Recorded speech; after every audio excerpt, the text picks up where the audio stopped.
stigma of RV parks, trailer parks being trashy. Where trashy people live. When they're not. They're not all like that. Renting a space here at an RV park can be around $400 to $500 a month, while rents in the area are up to $1,200 to $1,500 a month for even just a one-bedroom apartment. This is it.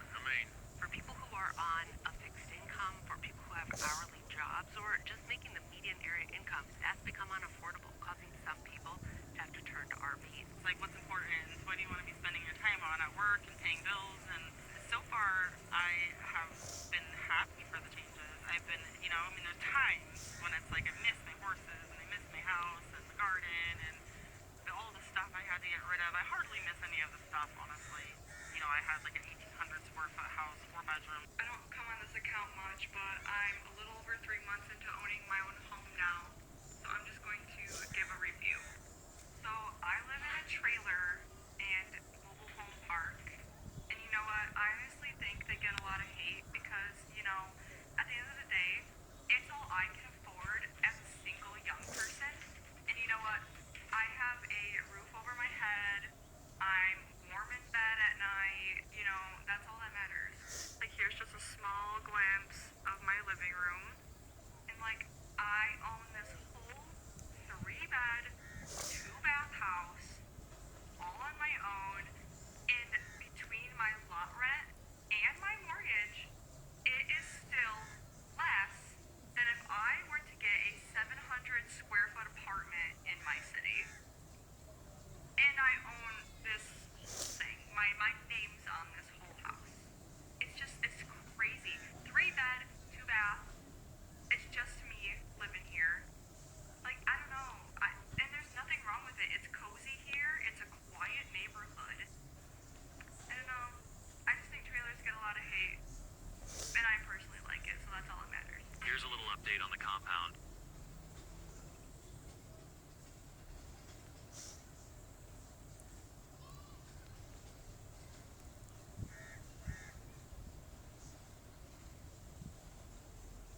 If you live in your vehicle, where you park overnight, I'll show you. So I'm here. I'm staying in a town pump gas station. I Googled truck stop near me. And then this one came up. And so then I called them and I said, hey, do you guys allow overnight parking? He asked me what kind of rig I'm in. I told him and he said, yeah, drive up, come to me, and then I'll show you where you can park. Every town pump that I've ever been to, or Flying J's or Pilots, they've always been wonderful because they have cameras and I feel to be safe. And they're open 24/7. That is one place. Then I also look on ioverlander.com and then I type in the zip code of where I'm at and then I filter it to dispersed camping, wild camping, and find free spots that way. Yeah, it's really not that hard. Some places are worse than others, but overall, it is not bad. Americans cannot afford to live at all, okay? I just had a conversation with some coworkers, and they told me that some of their family members are actually living in their cars, right? They're living in cars to save money, right? They shower at the gym, and they just sleep in their cars to save money and all that stuff because the rent is way too high.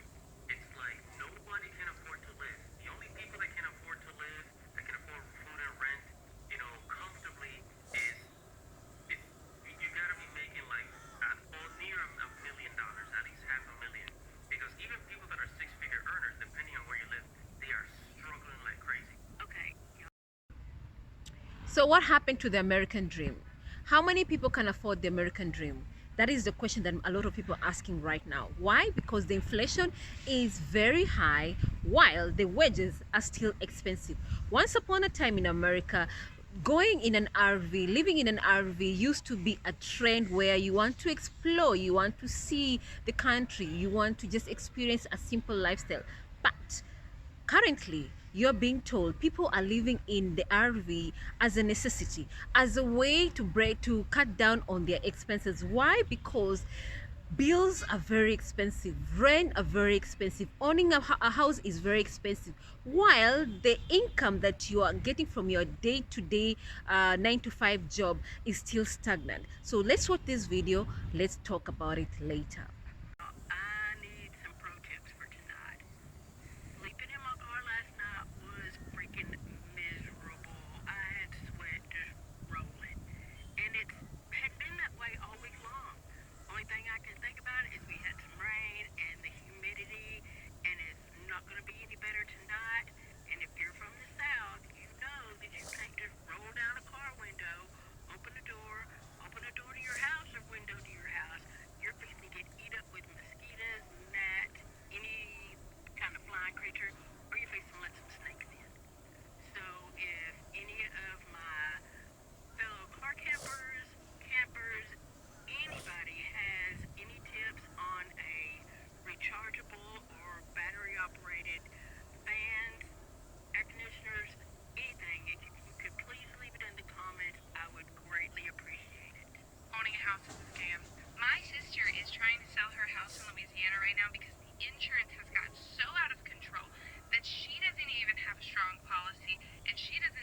Alright, so in this video we are literally seeing how the breakdown of the housing system in America has affected so many people across America. People right now, they're cracking their head wondering whether they can afford their day-to-day bills. Why? Because inflation is so high, bills are so high, and the income that you're getting from your 9 to 5 job is still stagnant over the years. So some people are cracking their head wondering, how are they going to afford paying their bills? How are they going to afford? So they are looking for ways how they can save up. So some decided, you know what, since I cannot afford this type of house, let me sell it, and then I cut down on my expenses so that I'm able to save up and able to live life below my income, you know. And that's a good thing, because if you look at if you talk to financial people, they'll tell you always live below your incomes, always try to live below your income. Why? Because you'll be able to save more, you'll be able to invest more, while at the same time you're living below your income. You'll be able also to pay your bills. So across America right now, people are wondering what to do. So that's the reason why there is so much popularity with this system, where people right now decide what they're going to live in RVs, because it's cheaper, it's simpler. At the same time, you're able to pay your bills, to save up, and be able to get back on your feet. That is the reality of what Americans right now are doing. So if you look at this video, literally, the media is highlighting the fact that inflation is so high, and people right now, they are literally trying to rock their head around how they can save up, invest, and at the same time be able to pay their bills, at the same time to become financially independent. So RV is like another way. It's an answer to this dilemma, this housing dilemma that so many people are facing right now. You're looking at people saying, you know what, I cannot afford paying mortgage for this house anymore, so I need to do away with this house. Some people are saying, you know what, I cannot even afford to feed myself, so I need to find ways where I can cut down on my expenses.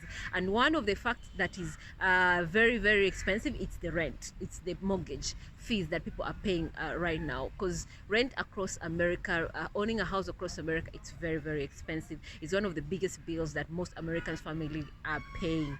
So some people decide, you know what, to do away with it, to do away with it completely. That's the reason why they opt to live in those RVs. So what's happening? Is the American dream dead? Is it still alive? And how many people are able to afford it? Let me know what you think about this video. Drop your comments and subscribe to my channel.